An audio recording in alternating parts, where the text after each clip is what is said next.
Peter,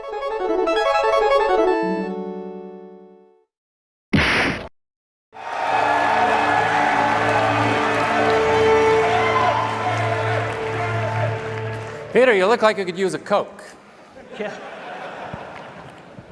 Kev, you know, there was a rumor you were going to show up.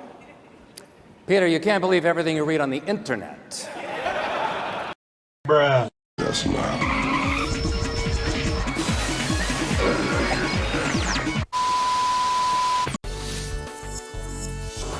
Hey everybody, welcome back. NetG here, and I wanted to talk to you all about the recent news. The PlayStation Store sunsetting for the PlayStation 3, PlayStation Vita, and PSP. It's a day I knew was coming at some point, especially with the Wii Shop channel sunsetting a few years ago. And it's been a good run. I'm extremely disappointed though, however, simply because I feel that while of course Sony had to promote their newer consoles, they had a storefront that was already built and paid for that they could have still promoted along with the PlayStation 4. A storefront that also included games for their two handhelds, one not really being a previous handheld because it's the only other handheld they made besides the PSP, the VITA, and of course the PSP.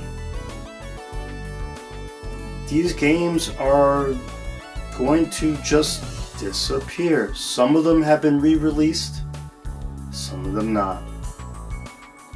And I find it extremely strange, since the PlayStation 4, with Sony not supporting backwards compatibility, obviously the PlayStation 4 not being powerful enough to most likely handle backwards compatibility of the PlayStation 3, but obviously having an emulator built by Sony themselves that does play PS1 and PS2 games digitally, they could have done a lot more to allow users of their previous consoles, who like myself still own those consoles, to be able to play their older games on the PS4, even if it didn't support PS3. PS2 and PS1 were definitely possible, and that is certainly the case with the PlayStation 5. Now, I don't understand why Sony took this direction. However, it makes sense based on what they have done since the launch of the PlayStation 4. It's almost like they pressed the reset button with the PlayStation 4 somewhat, with respect to re-releasing titles that had been previously released for sale, remastering quite a few titles as well for use on the PlayStation 4, but not directly supporting the PlayStation 2, or PlayStation 3. Now the PlayStation 5, the now current generation, definitely has the power and capability to be able to play PlayStation 1 and PlayStation 2 games using what they established with the PlayStation 4. However, I'm just really curious about the disc-based games, because of course physical media is always the best way to own your games, and that segues right into a part of the sunsetting of the PlayStation Store for the PS3, PS Vita, and PSP. One of the major issues, and that is game preservation. Now, I'm not the only one to discuss this or mention this. There's some great videos I've seen of late actually bringing up this issue and going more in depth with it as far as what's next, what's the alternative, what can we do as gamers. Digital is becoming the preferred method of gaming based on statistics. However, I feel as gamers, others that game, I'm sure all of you, if not most of you watching this video, are gamers. Anyway, as gamers, we need to speak up. And I'm not saying go and, take legal action against Sony or any of these companies that do things like this. However, we can speak as gamers. I mean, it's worked in other fandoms of other realms, like the Snyder Cut. It exists. For the longest time, they said it didn't exist, but the fans spoke up, and parent company AT&T listened, and the fans got their wish. I feel us gamers could do the same thing. Tell Sony our dissatisfaction, with not necessarily their decision. Their decision is their decision on that. However, putting more of an effort in to give us the ability to play these games again on the most current platform, or giving us the ability for the current platform to allow us to play our older physical media from at least the first two generations of PlayStation on a newer console through some type of emulation. Now, if you look back 2 generations ago, the Xbox 360 and PlayStation 3. Now, both consoles supported backwards compatibility of their predecessors. The original PlayStation 3, of course, supported the prior 2 generations of PlayStation almost fully in the original launch PlayStation 2 FAT, as people like to call it, in 20 and 60 gig configurations. Then slowly Sony decided, through their own statistics, studies, what have you, that backwards compatibility was not as major of a request from gamers. They also wanted to save costs to lower the price of the PlayStation to be more competitive with the Xbox 360. So those 2 factors led them to slowly removing, or ultimately removing, PlayStation 2 backwards compatibility in the PlayStation 3, the later Slim and Super Slim models. Of course, at that point, PlayStation 2s still were not that old. Now it's 2021. I'm about to send in my PlayStation 2 Slim for repair. It doesn't always want to read games.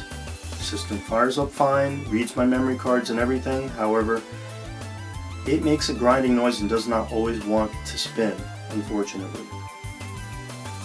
Now, if I have it repaired, how much longer is it going to last me?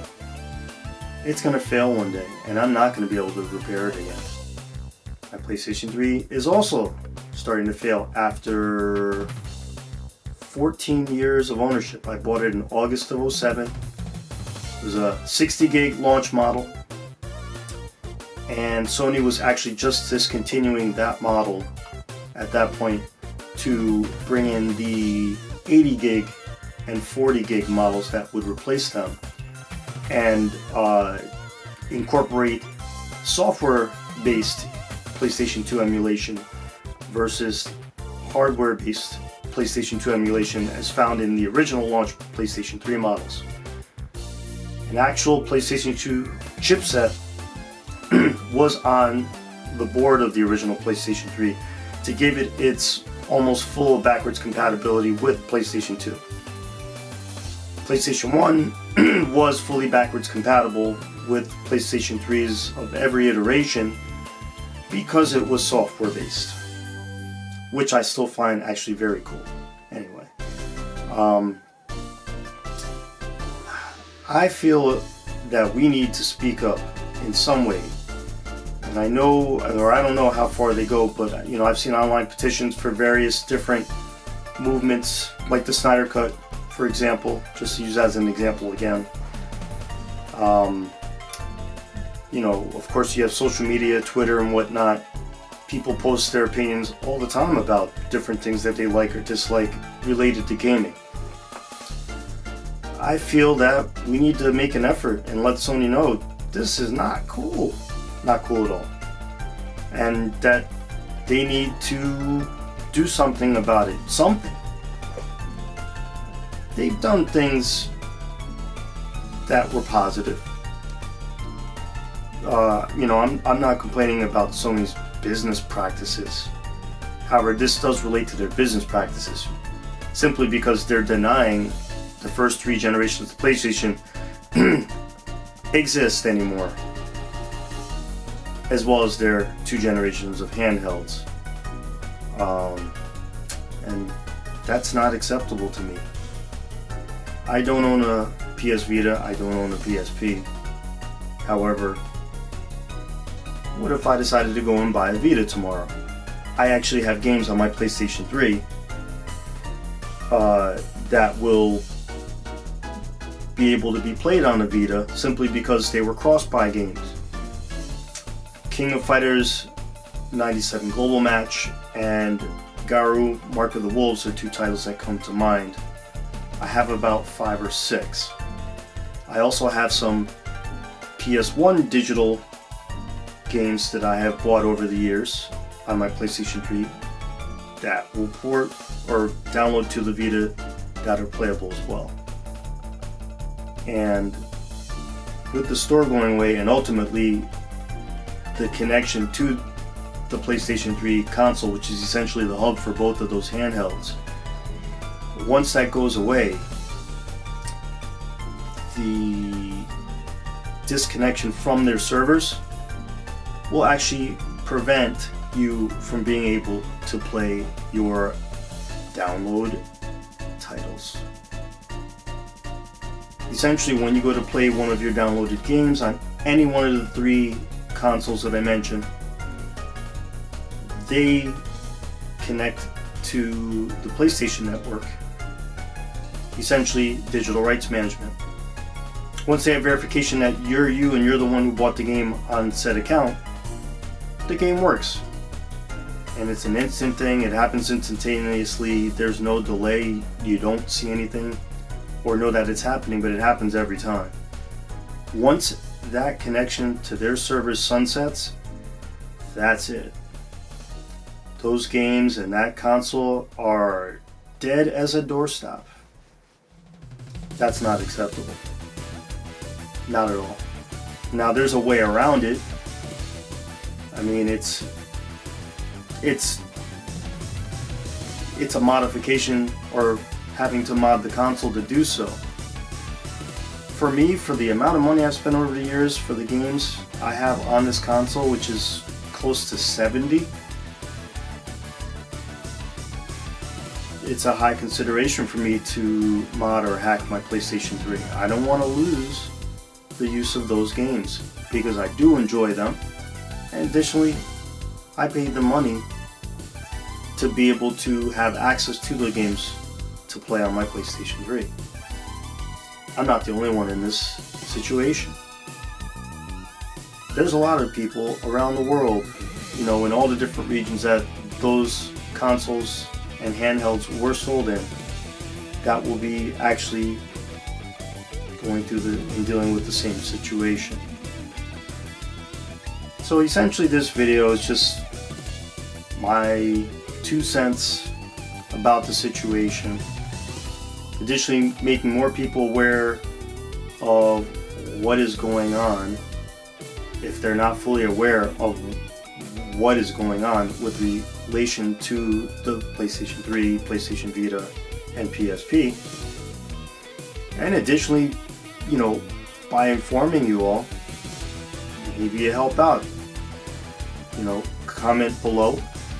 Let me know your opinions on this.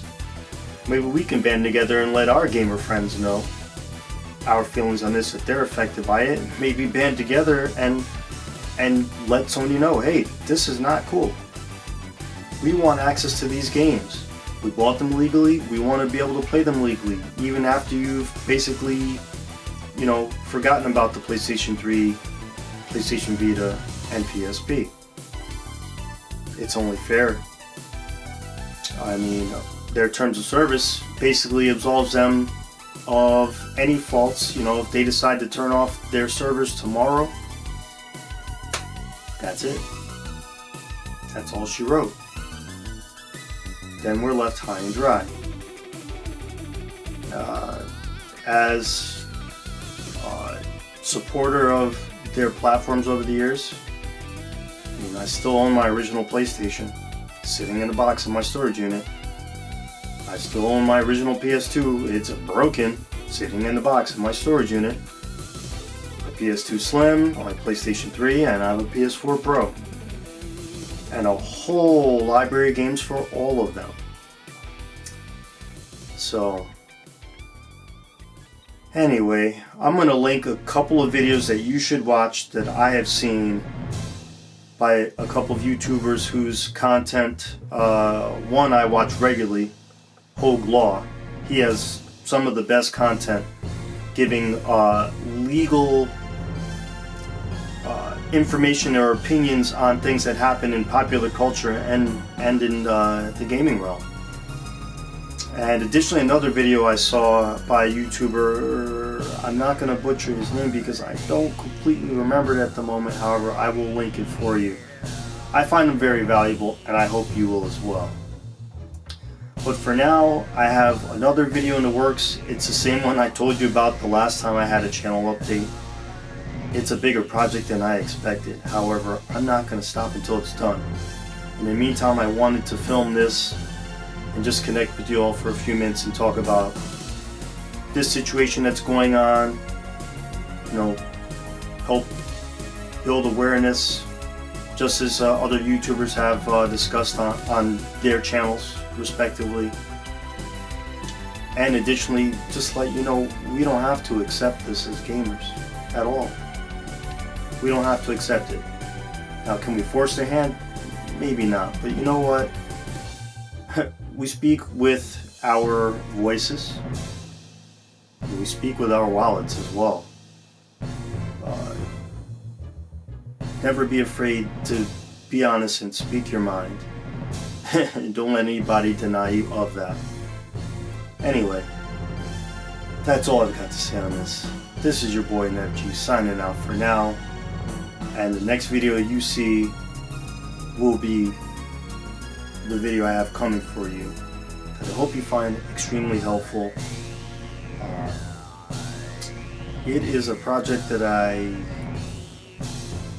came up with the idea of before starting to make YouTube videos, and it's kind of near and dear to me. Anyway, I hope you'll have a good day or night wherever you may be. Live long, game on, and prosper, and I will see you soon. Peace.